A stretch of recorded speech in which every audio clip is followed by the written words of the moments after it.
The U.S. economy is about $27 trillion, while China is about $18 trillion, if we believe their data, right? So they're still $9 trillion less than we are overall. But America has 340 million people, while China has 1.4 billion people. So they have nearly 4 times as many people as we do, yet their economy isn't as big. So when you put this in per capita, per person terms, just take those dollar values divided by the number of people, in per person terms, Americans have about $79,000 per person, while the Chinese have about only...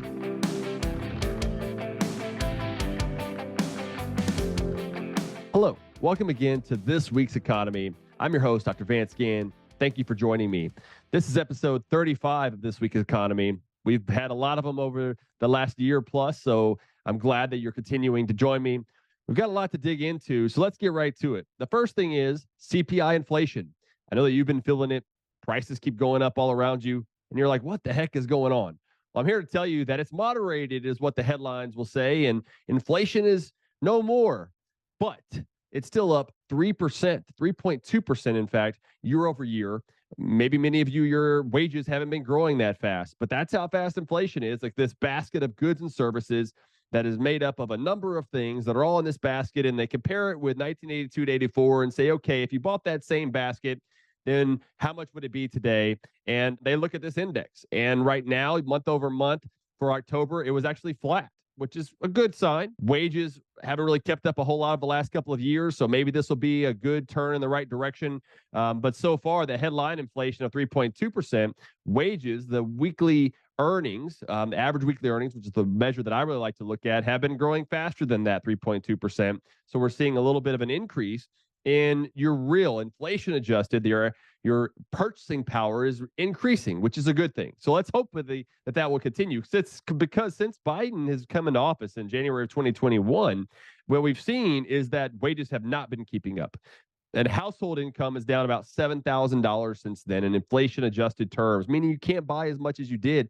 $7,000 worth. That means a lot to people, especially middle income earners and everyone else. And so this is a key part of what we've been talking about so much on the Let People Prosper show, but also on this week's economy. And when you look at some of these prices, it's interesting because the reason why it's really moderating, especially in October and even year over year, is because energy prices are down. Energy prices are down 4.5% year over year. They're actually down 2.5% just in October alone. Gasoline is down some too, 5.3% year over year, down 5% just for the month. So gasoline prices are still high, well above where they were before Biden was in office, but the thing is that it is moderating some. So it's a good sign. Well, hopefully that will continue. But when you exclude food and energy, which is what's called the core CPI inflation, which is a lot of people like to look at, that the Reserve likes to look at that's still at 4% year over year, and it increased 0.2% for the month of October. So there's still this inflationary pressure that's out there. And while you'll hear some economists and some spokesmen and talking heads will say, well, look, inflation's over. The Federal Reserve shouldn't raise interest rates anymore or cut its balance sheet or do anything else. Remember that the Federal Reserve, even their target interest or inflation rate is 2%. They want an average inflation target of 2%. So sometimes higher, sometimes lower, but it's still headlined 3.2%. And the core is 4%, which is really what they like to look at. So it's twice of what they want it to be. So we still have an inflationary problem that's out there. That's why I'm bringing you the insights that I do that I think you'll trust and you'll believe in, because this is what I've been doing for a long time now. It's my life's work. And so I'm trying to provide you as much information that I can and be an honest way to do it as well. So I think that the Federal Reserve should keep cutting its balance sheet, even at a faster rate than what it is right now. It went from 9 trillion to 8 trillion, needs to keep coming down probably to 6 trillion or even less than that before we really get inflation under control. And one report does not equal a trend. So yes, this one report had some good insights to it, but we need to see this continue for the American people over time. So I think that the Federal Reserve probably will not raise its federal funds target rate next month, but they should keep cutting its balance sheet, because that is what creates this inflationary pressure in the economy. And ultimately, right, Congress needs to cut spending and stop running up such high deficits, which looks to be around $3 trillion. So if the Fed's going to keep monetizing that, then we're going to continue to have problems with inflation and other problems throughout the economy. So in other news, there was a good post in Real Time Economics by the Wall Street Journal. It's a daily newsletter that I get in my email inbox every day. And they had a good reporting here about US versus China, but there were some things that I think they were missing. So why does China matter so much when it is much poorer than America, right? We hear about it a lot. We hear about the trade, the trade deficits with them, and their military and everything else. And there are some concerns, I think, of underlying some of that, but it's not the big problem that most people are considering it to be. Okay, there's a lot of issues that need to be looked at, and much of it taken with a grain of salt if you want to actually believe the data that's coming out of China. Okay, but whenever I'm looking at this, the U.S. economy is about $27 trillion, while China is about 18 trillion. So if we believe their data, right? So they're still $9 trillion less than we are overall. But America has 340 million people, while China has 1.4 billion people, right? So they have nearly 4 times as many people as we do, yet their economy isn't as big. So when you put this in per capita, per person terms, just take the dollar values divided by the number of people. In per person terms, Americans have about $79,000 per person, while the Chinese have about only $13,000. So Americans are 6 times richer on average than are the Chinese. And so while I think that there are some legitimate concerns that are out there about foreign policy, about trade and things of that nature, we need to make sure we're looking at our own selves first. I've talked about this before, but if you're pointing at someone else, you've got 3 more fingers pointing back at you.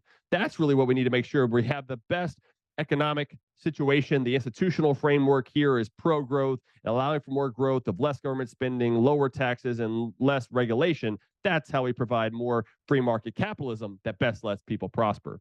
Other news in the national front, the Department of Justice's Jonathan Kanter testified recently before the U.S. House Judiciary Committee and continued to note his radical approach to antitrust and just business in general. I mean, they're really all about breaking up big businesses, that there's this greedflation and everything else going on. But we know that that is nonsense, that it's really coming from the Fed and Congress and the big government policies that have happened across the United States. We don't need more big government policies to solve the big government problem. We need free markets to do that and get government out of the way. So again, the DOJ, FTC, also Lena Khan, they're wrong about this sort of thing. Another news, though, in the national front, the green energy agenda is costly. Newsflash, we know that.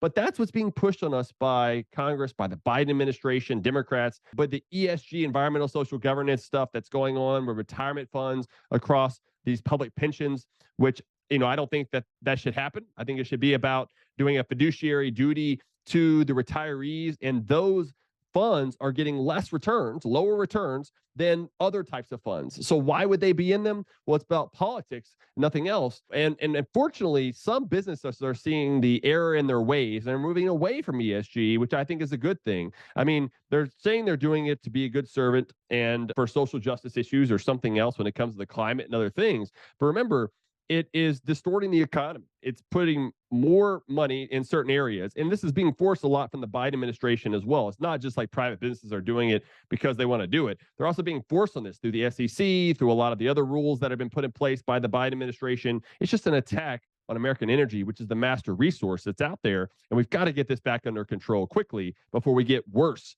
over time with our economy, with inflation, the labor market, and everything else. So that's something else you want to watch. When you think about the states, the first thing I want to mention is about Texas. Texas continues its 4th session this year after also having a regular session. The first 2 were for property tax relief with some benefits there and some other issues that they covered. But I think they should have done more on property tax relief, as I've noted before. The 3rd special session was on school choice, border security, and COVID mandates. The legislature passed the COVID mandate ban for businesses, but didn't do the other 2. So that's what the 4th special session is all about.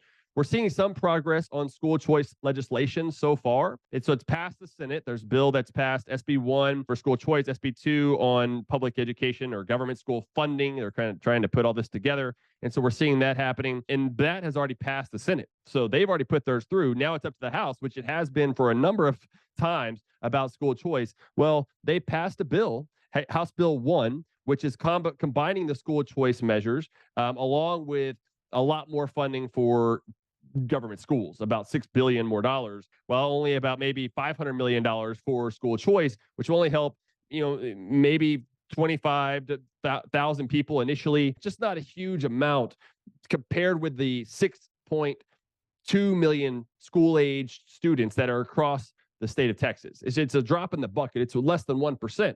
And so, well, and this is from the House and the Senate, to be honest with you. And so I think we need something much more universal. They are moving to a more universal eligibility criteria of who can be covered. But the problem is they're not willing to fund it. And if you're not willing to fund it, then what is the use?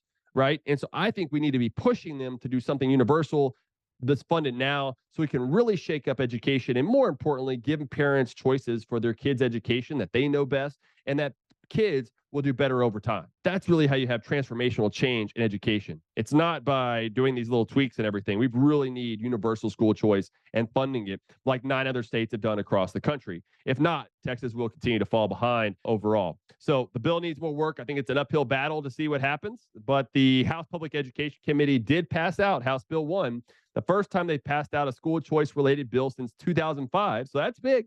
That's a good thing. But let's see what happens. I think it's still got an uphill battle in the House. Some people voted for it, I think, just to bring it up to the floor. But there's still going to be a lot of pressure for them not to because of the teacher unions, because of the taxpayer-funded lobbyists and everything else. But Texas needs to get it done. Biggest red state in the country. You've got to get it done, Texas. Let's do it. In other states' news, I had a latest piece at American Institute for Economic Research, which highlighted which states improved and which ones didn't in the Tax Foundation's latest state business tax climate index. It's a good report, talks about a number of different taxes, property taxes, income taxes, corporate income taxes, all those different types of taxes, and says, where do they rank based on this? Of course, they also need to look at spending because spending is the ultimate burden of government, but taxes do reflect what's happening on taxpayers. So where does your state rank? I mean, I think that's something you want to look at. Number 1 is Wyoming in the State Business Tax Climate Index. They've got some other issues there, but that looks good there. Florida ranks number 4. Texas is number 13. Louisiana dropped to 40th, so that's not a good sign. But then the ones at the bottom, of course, are your California, New York as well. So they're way down there. So that's going to be important to figure out what happens within these states and how they should be improving. Check out my latest piece at AIER. Other things that are going on, in the Let People Prosper episodes this week on Monday was with Pete Sepp, who is president of National Taxpayers Union. We talked about free markets, AI issues, and regulation, and his optimism for the future when it comes to technology, even with all the regulations by the Biden administration. The upcoming Let People Prosper episode on this upcoming Monday is with Dr. Norman Horn. He is president of the Libertarian Christian Institute, a great group, someone I've known for a long time. We talk about his work at LCI, biblical economics, and was Jesus a socialist? You don't want to miss it. Great conversation overall. This past weekend, I turned 42. I had my birthday celebrated with my family. My quote really is live life to God's fullest for you, for me, for yourself. I think that's so important. As I've noted through my journey, and I put this in the show notes page, some pictures of mine where I went from a rock star living life in low income in South Houston and everything else, single mom, playing drums for a rock band, did that for a while, went on to get a PhD in economics by the grace of God, and then got a serious car accident, and then all that stuff went through. And now I'm blessed to have a great family and really proud of the situation that I'm in and humble in the sense of I don't know what's going to come next. I try to be civil in my next steps, and I'm hopeful that God will continue to bless me in many ways and my family as well, and you in the process. And now finishing this off with the Bible verse of the week, Psalms 25:5. Guide me in your truth and teach me, for you are God my Savior. So with that, a lot of good discussion today. Hope you have a great weekend, and God bless you. And until next time, let people prosper.